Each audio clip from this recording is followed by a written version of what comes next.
E nesse sábado nós teremos o tão aguardado UFC 328, cuja luta principal é entre o Sean Strickland e o Khamzat Chimaev, né? A luta que vale o cinturão peso médio. Lembrando que o Chimaev é o atual campeão da divisão, enquanto o Sean Strickland, ex-campeão, é o desafiante. Então, assim, é uma luta muito aguardada, né? Uma rivalidade muito forte entre os dois, uma rivalidade bem pessoal, inclusive. Mas nesse vídeo eu vou falar sobre o card no geral, né? Sobre todas as lutas desse evento, vou dar uma analisada aqui e falar aqui no meu ponto de vista quais lutas valem a pena ou não assistir. E já adiantando, pessoal, essas aqui são as lutas que compõem o evento e, assim, no geral, eu diria que o card tá bem interessante, tá? Apesar de, assim, não ter grandes nomes, né, não ter grandes estrelas, apenas, assim, o Sean Strickland e o Khamzat Chimaev, que são lutadores mais populares, mais midiáticos, no geral, o card tá bom, tá? Tem lutas interessantes, lutas bem casadas, então vamos lá falar sobre cada uma delas, só que lembrando que esse evento, ele vai acontecer agora no sábado, a partir das 6 horas da noite, e a primeira luta começa às 6 horas da noite, e o card principal começa às 10 horas da noite, então deixa aí anotado no teu relógio para tu não perder a hora das lutas. E vamos lá, aqui estamos no próprio site do UFC, né, no site oficial, e aqui tem todas as lutas do card, né, todas as informações, e vamos analisar rapidamente aqui o card preliminar. Eu creio que eu não vou prolongar muito, não vou estender muito, mas aqui a primeira luta no peso mosca entre Clayton Carpenter e o José Ochoa, uma luta interessante, tá, uma luta ok. Se eu não me engano, esse mexicano José Ochoa, ele treina na Chute Box, a equipe do Charles do Bronx, mas eu não tenho muito o que comentar não, então eu vou passar. A luta seguinte aqui já fica mais interessante, que é entre o Baisangu Susurkaev contra o brasileiro Jordan Santos, e lembrando que o Susurkaev, ele é parceiro de treinos do Khamzat Chimaev, e pra quem acompanha o UFC mais de perto, né, vai lembrar da passagem dele ano passado no Contender, né, a sua ascensão meteórica, porque ele era um lutador anônimo, lutou no Contender, impressionou, isso foi na quarta-feira, no sábado ele já estava estreando pelo UFC, então foi bizarro. Foi assim, a estreia mais rápida da história do UFC, do Contender, até estrear de fato num card do UFC. Então, se eu não me engano, ele lutou no Contender e 3 dias depois ele tava lá num card principal de fight de numerado. Então, assim, foi bizarra, né, a ascensão dele no UFC. Então, é um lutador muito interessante. Eu diria que ele é um dos prospectos da divisão peso médio. E para essa luta, ele vai enfrentar o brasileiro Jordan Santos, que assim, né, apesar de ser brasileiro, né, eu costumo torcer para os lutadores brasileiros, mas eu acho aqui que o brasileiro vai tomar um sacode. Eu acho que ele foi colocado aqui, meio que jogado aos leões, tá? Porque o Susurkaev, ele é um lutador interessante, como vocês podem ver aqui, ele tá com um cartel de 11-0, né? 11 vitórias e nenhuma derrota, então é um lutador que vale muito a pena acompanhar, mas, enfim, já falei muito sobre essa luta.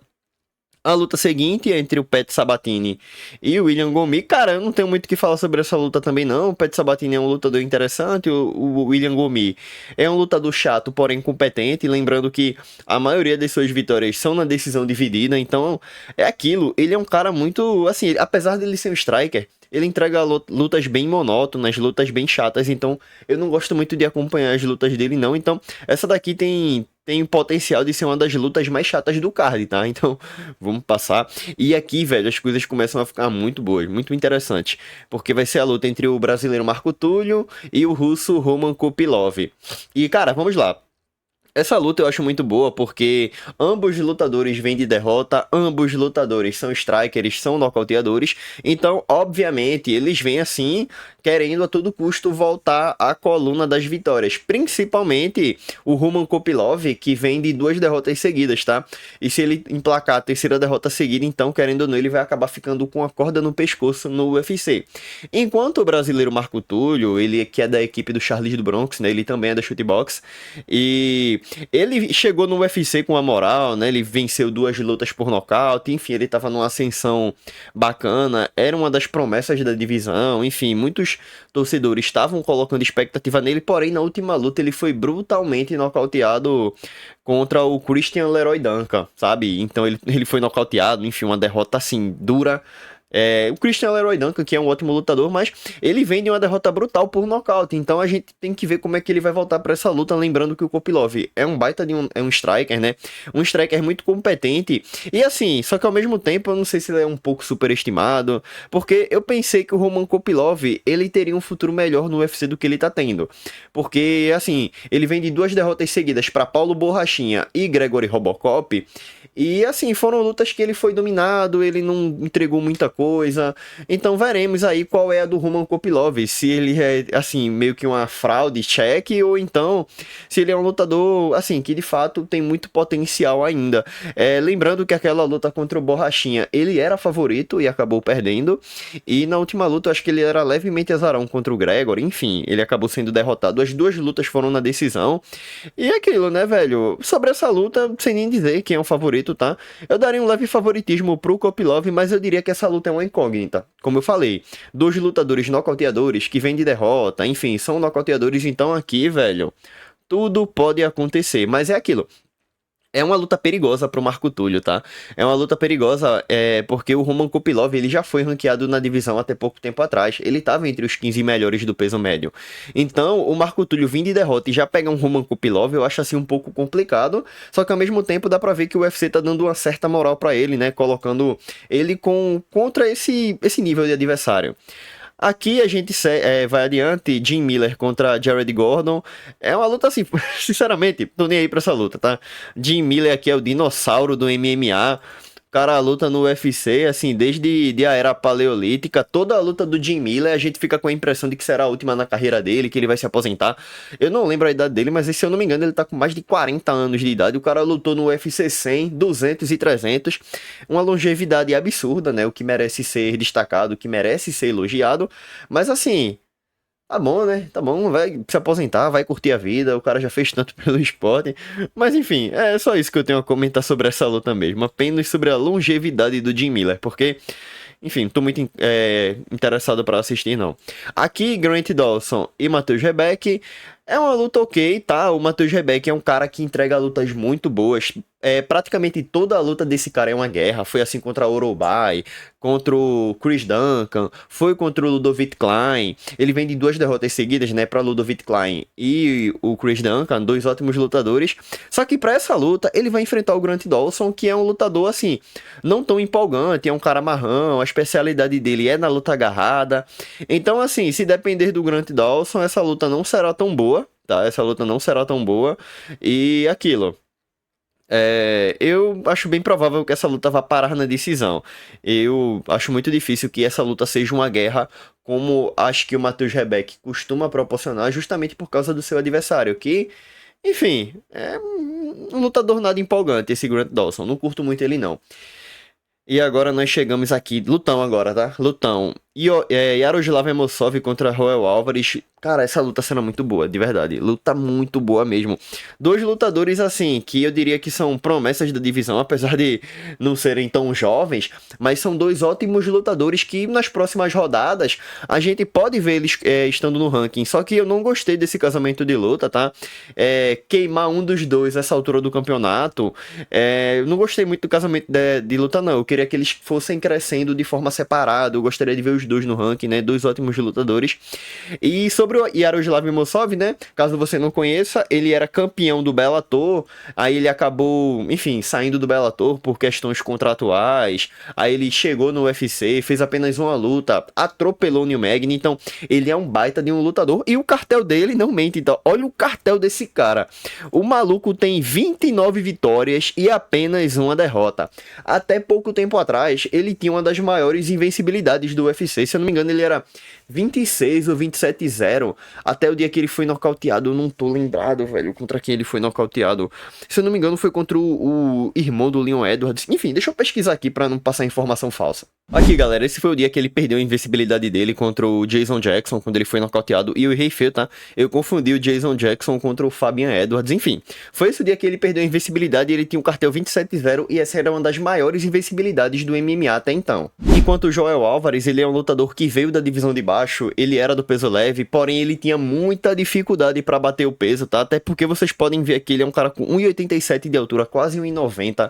Ele era gigante pra divisão peso leve, então ele acabou sendo obrigado a subir de categoria, porque assim, não tava dando pra cortar peso mais. Ele era um ótimo lutador, né? Chegou a ser ranqueado na divisão, mas não tinha como. Então, essa aqui será uma lutaça, tá? Luta muito interessante. E nas casas de aposta, o Amosov, ele é levemente favorito, tá? E eu concordo.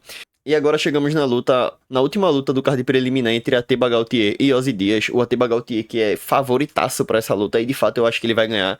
Ele tá enfrentando mais um lutador bem mediano, né? Porque caso você não saiba, o Atiba Gautier, ele é uma das promessas da divisão. Ele é um lutador que, assim, é nocauteador, chegou no UFC de forma avassaladora, vencendo todos os seus adversários por nocaute. Porém, na última luta ele já não convenceu tanto. Ele venceu na decisão o Puliaev, só que não foi uma atuação muito boa dele.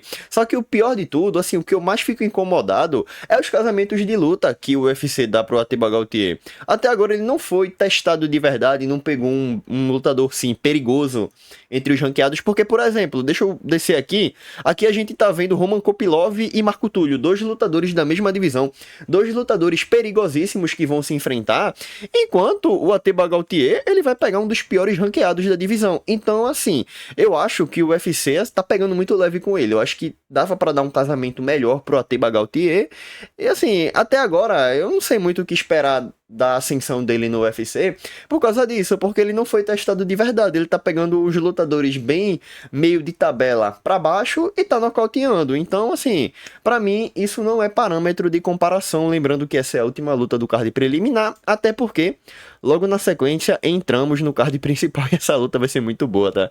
Luta muito interessante, pouca gente falando sobre, candidata à luta da noite, porque são dois lutadores veteranos, né? Veteranos do UFC, o King Green, antigo Bobby Green, contra o Jeremy Stephens. Lembrando que o Jeremy Stephens, ele é lutador do UFC faz muito tempo, já enfrentou tudo quanto é lutador, grandes nomes do UFC, porém, uns anos atrás ele foi demitido do UFC, enfim, foi lutar boxe sem luvas, porém ele voltou pro UFC, fez outra luta, aí perdeu, aí foi demitido não sei se ele foi liberado pra fazer luta de boxe sem luvas, mas enfim, ultimamente ele tá lutando boxe sem luvas, né? E ele foi chamado novamente pro UFC pra enfrentar o Bobby Green. E, cara, o UFC deu um ótimo um casamento de luta pra ele, né? Tanto pra ele quanto pro Bobby Green. Esse casamento aqui foi na medida. Então, assim, são dois lutadores veteranos, porradeiros, que, assim, não tem receio de cair na porrada, os caras vão pra matar ou morrer. Não é à toa que o cartel deles fala por si só, né? O Bobby Green é 34/17 e o Jeremy Stephens é 28/20. Enfim, lutadores que têm muitas derrotas no cartel, mas eles entregam lutas. Então o UFC, por isso que colocou eles no card principal de numerado. Então, assim, a tendência é que essa aqui seja uma das melhores lutas da noite. E seguindo mais adiante, temos Sean Brady e Joaquim Buckley, lutaça, tá? Luta muito boa. Lembrando que essa luta já era pra ter acontecido naquele dia que teve Aljamain Sterling contra Youssef Zalal. Essa seria a luta principal daquele card, porém, o UFC realocou os dois para esse evento, né? Até porque eles estavam com dificuldade para montar o card, né? De arrumar lutas interessantes para esse card, então eles mudaram de ideia e alocaram eles para lutar 2 semanas depois. Então, assim, né? Será uma luta boa. Dois lutadores que vêm de derrota, o Sean Brady sofreu um atropelo para o Michael Morales, enquanto o Joaquim Buckley lutou no ano passado e foi derrotado contra o Kamaru Usman. Então vamos ver aí quem vai voltar ao caminho das vitórias, lembrando que o Sean Brady, ele é levemente favorito para essa luta. A luta entre Alexander Volkov e o Aldo Cortez Acosta, o Salsa Boy, um dos meus pesos pesados favoritos, o cara assim que não escolhe adversário, o cara faz uma luta atrás da outra. Eu diria que ele é atualmente o peso pesado mais ativo na categoria, que mais faz lutas. Então, assim, luta interessante, tá? Eu fico na torcida pro Aldo, porque, assim, o Volkov é um lutador que, assim, ele vem evoluindo muito nos últimos anos, ele vem lutando de forma mais cerebral, ele venceu como é o russo? O Sergei Pavlovich, ele foi garfado contra o Ciryl Gane, então querendo ou não, era pra ele ter disputado o cinturão na última luta. Aquela luta do Tom Aspinall contra o Gane, quem devia ter lutado era o Volkov, porque ele venceu o Ciryl Gane. Inclusive agora o Gane vai enfrentar o Poatan no cinturão interino, era o Volkov que devia estar lutando, porque aquela luta do Gane contra o Volkov foi o roubo. Então, assim, ele fez por merecer tá na elite da divisão, já fez por merecer disputar o cinturão, mas ele acabou sendo roubado, né? E o Aldo Cortez Acosta vem conquistando os fãs porque ele vem, assim, numa ascensão meteórica, aceitando uma luta atrás da outra, nocauteando seus adversários, e é isso que o fã gosta de ver, lutadores ativos, lutadores empolgantes, que nocauteiam. Então, assim, pro futuro da divisão, eu acharia bem mais interessante um personagem como o Salsa Boy vencendo essa luta, porque ele é um lutador mais ativo, é um lutador que não escolhe adversário, aceita qualquer uma luta. Só que para essa luta ele é levemente azarão e eu de fato concordo que o Volkov vai vencer essa luta, tá? Mas eu espero estar completamente errado. Agora chegando no Main Event, temos a luta entre Joshua Van e Tatsuro Taira, a primeira disputa de cinturão da noite. Essa será a luta valendo o cinturão do peso mosca. O campeão Joshua Van, tá? Pra mim é o campeão mais fake do UFC possível, porque aquela luta contra o Pantoja, aquele resultado ali pra mim, assim, foi vergonhoso. Mais vergonhoso ainda foi o Pantoja não, o Van se gabar disso, né? Se achar ele foi campeão na cagada e começou a agir como se ele tivesse nocauteado o Pantoja, enfim. Vergonhoso, então por isso eu vou estar muito na torcida pro Tatsuro Taira. E lembrando que o Taira, ele é favorito para essa luta. E é aquilo, vale destacar que o Tatsuro Taira, ele tem especialidade na luta agarrada. Ele é aquele lutador mais amarrão, verdade seja dita. Enquanto o Joshua Van é um striker, então eu acredito que a tendência é que o Tatsuro Taira vá conseguir encaixar o seu jogo. Aquele jogo de luta agarrada, se possível, finalizar o Joshua Van, mas é aquilo. O Joshua Van não merece ser subestimado, tá? Apesar de eu achar o Joshua Van um campeão fake, querendo ou não, ele é um baita de um lutador, já se provou, né? Ele venceu o Brandon Royval, que venceu o Tatsuro Taira. Então, querendo ou não, isso é algo que a gente tem que observar. Mas de fato, eu acho que o Tatsuro Taira vence essa luta. Enfim, será talvez o... Será que o Japão, o UFC vai conseguir ter o primeiro campeão japonês, né? Lembrando que o UFC busca isso há muito tempo. Por isso que o Tatsuro Taira tá recebendo essa chance, essa disputa pelo cinturão. No meu ponto de vista, ele não merecia esse title shot, mas né? Eu acho que o Manel Cap merecia na frente dele, mas as coisas são como são. Então, agora o Tatsuro Taira é quem vai disputar o cinturão e resta aceitar. Por fim, galera, agora finalmente chegando na luta principal, temos a tão aguardada luta entre o Sean Strickland e o Khamzat Chimaev. Lutão, tá? Até porque... Quer dizer, lutão entre aspas. Eu, sinceramente, acho que essa luta não vai ser muito boa. Mas é porque se trata de uma rivalidade genuína. Esses dois lutadores se odeiam de verdade. A rivalidade entre eles é pessoal. Então, é aquilo. A gente fica mais curioso pro contexto da luta, pra, sei lá, para os bastidores da luta do que pra luta em si. Porque, assim... Eu espero estar enganado, mas eu acho que essa luta vai ser chata. Por quê? Primeiro, o Sean Strickland. Apesar de eu gostar muito do Sean Strickland, do personagem, verdade seja dita que as lutas dele são bem chatas, né? A maioria das lutas do Sean Strickland são nada empolgantes. Basicamente, quase todas, né? A gente vê a luta dele contra o Borrachinha, até a luta dele contra o Adesanya. Enfim, a maioria das lutas ele leva naquele ritmo mais lento. As lutas costumam ir pra decisão. Ele não é um cara tão efetivo assim. Apesar dele ter algumas vitórias por nocaute na sua carreira. Ele é um lutador competente, mas ele tem um estilo de luta muito seguro, sabe? Que é chato, mas eficaz. Enquanto o Chimaev é um lutador muito empolgante, né? É um cara avassalador que chegou no UFC com ascensão meteórica. Mas eu fico meio assim, com o pé atrás, porque a gente viu como foi a última luta dele contra o Dricus du Plessis, que ele basicamente amarrou o Dricus du Plessis durante 5 rounds. Então aquela luta acabou deixando uma impressão muito negativa, porque a impressão que eu fico é, se o Chimaev ele não conseguir finalizar o Strickland nos primeiros rounds, não conseguir aquela pressão avassaladora que ele dá que ele costuma aplicar nos seus oponentes, a tendência é que a gente veja mais do mesmo do que ele fez contra o du Plessis, tá entendendo? Então, é aquilo. Ou a luta vai ser o Chimaev amarrando durante 5 rounds, ou caso o Chimaev morra no gás, não consiga finalizar, e o Strickland leve a melhor, vai ser o Strickland levando a luta naquele seu ritmo mais monótono, mais lento, mais paradão. Então, assim, eu espero estar completamente errado, mas, assim, eu não acho que a luta vai ser tão empolgante quanto os bastidores dessa luta, não. Eu acho que os bastidores serão mais interessantes ainda. Lembrando que o Chimaev é muito favorito para essa luta, mas assim, o Strickland, ele é um cara que não merece ser subestimado, tá? Porque a gente olha, o Strickland vem de vitória gigantesca sobre o Anthony Hernandes, que era basicamente o bicho-papão da divisão. Era visto por muitos como o encaixe ideal, o lutador ideal para vencer o Khamzat Chimaev, porque o Fluff tem gás infinito. Ele vem de vitória sobre o Fluff, né? Ele também já venceu a Adesanya, ele venceu o Paulo Borrachinha, o cara também já chegou a vencer o Nassourdine Imavov e Brendan Allen. Então o Strickland, apesar dele ser um cara subestimado, apesar de muita gente até hoje afirmar que o Sean Strickland é um mau lutador, ele venceu grandes nomes. Então esses nomes que eu citei, assim, são caras que, se você venceu, você não pode ser subestimado, tá entendendo? Ele venceu grandes nomes. Então, um lutador mediano não conseguiria vencer esses lutadores que eu citei. Então, por isso que o Sean Strickland, no meu ponto de vista, ele pode sim dar muito trabalho pro Khamzat Chimaev, tá? Inclusive, o meu palpite para essa luta vai ser a favor do Sean Strickland, mas isso é assunto para um próximo vídeo. Por fim, pessoal, é isso que eu tinha para falar. Eu tô com expectativa para esse card, eu acho que terão lutas muito boas, tá?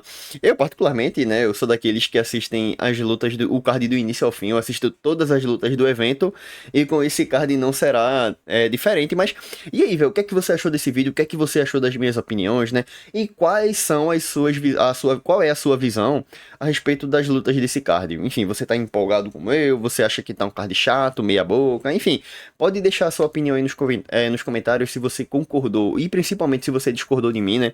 Se você discordou, sinta-se à vontade aí para deixar a sua opinião ou, se possível, até uma crítica construtiva.